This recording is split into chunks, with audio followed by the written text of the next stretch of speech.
session is on the nervous system and how it relates to our core values and, the emotions of the nervous system. And I really just want to sort of say to you that this, in and of itself, is a topic that I am still deeply exploring. And what I have shared over the years on this topic is slightly different to what I'm going to share tonight. And I have no doubt, should I keep exploring, I will see more, as we all will see more around this topic. And it might be different, to what I might share next year if I happen to do this topic. I think there's many layers to it, and I think it touches on things that are in society quite uncomfortable for people to touch on. It certainly centers around feelings, and I think if we want to really regulate our nervous system and heal the core wounds that often come with dysregulated nervous systems, then we need to start addressing, focusing on, and really honoring the wisdom that comes with our feelings. And for so many of us, we've spent a long time seeking to avoid, to run away from, to suppress, to man up, to just get on with it, to suck it up, and to push it away. And I believe we are, an energetic being, and everything is designed to be in flow. And I think when we don't honor our feelings and don't honor the wisdom that comes with them, it does present a block.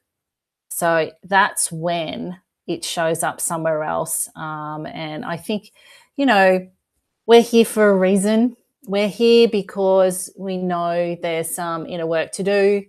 And hopefully this session, whether it's a topic that you've got some concepts on already, but, there hopefully will be some new things to help guide you forward on really addressing this if this is an issue for you. And, I'd say for some degree, it's every human being, adult human being, will have some degree of this. So it's definitely not about perfection. It's not about never feeling emotions. It's about honoring them and understanding where they come from, and certainly healing any outdated stories that are still leading and, being the, what's the right word? The leading foot, if you like, in terms of the choices that we make in our life.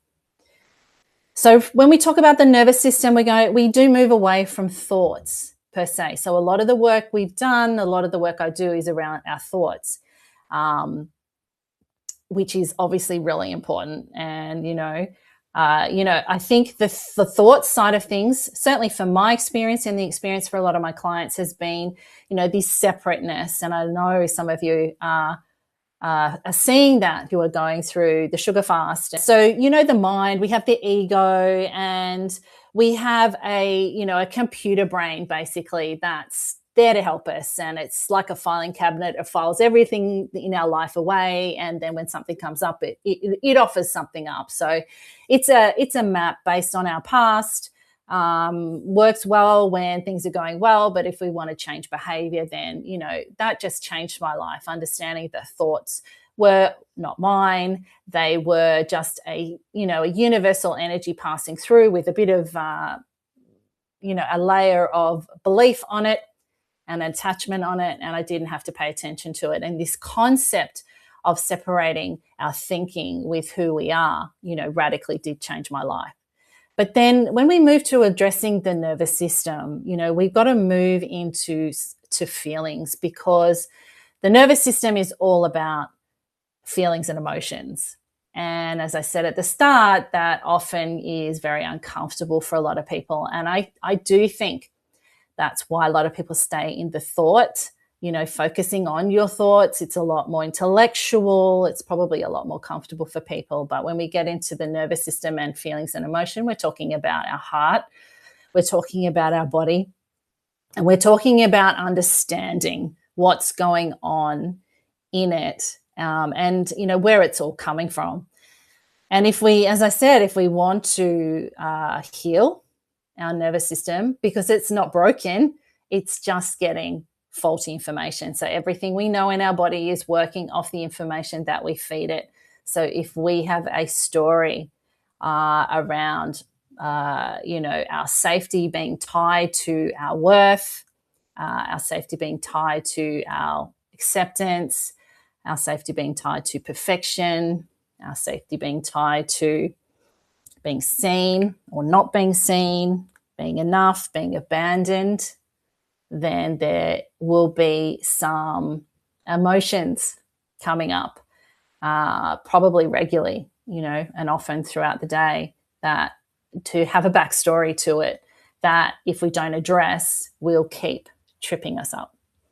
So it's been years now, nearly 12 years I've been coaching, and, certainly didn't start off coaching this. I had to do it myself. This has come from my own lived journey and lived experience, but I do see it as a really important piece of the puzzle that, as I said, often doesn't get spoken about because it makes people very uncomfortable.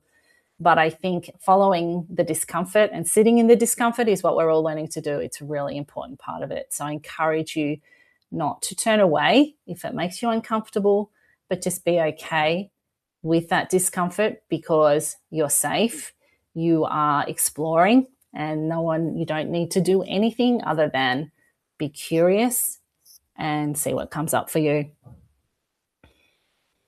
So as I said, this is more about how we've moved away from ourselves in the course of our living, our life, how we've created narratives that center around safety and threats largely experienced in the past, but that if not addressed, gets carried into the future and to the present moment.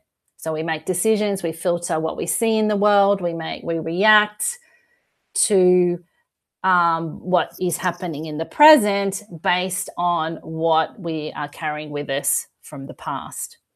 So also don't let that frighten you. I'm not a therapist. I'm not taking anyone on through therapy. What this is about understanding and awareness, and that's not about therapy. That's about the inner journey. That's about turning the lens inside, being curious, increasing your level of awareness on what's going on inside, not fearing it, not running from it. Remember the two themes of healing and change and growth. The first one being that we're no longer frightened. We stop being frightened and stop running away from our inner experience and instead start to look. So this is the stuff that will encourage you to do that. So anger, shame, and fear. Anyone feel those emotions today?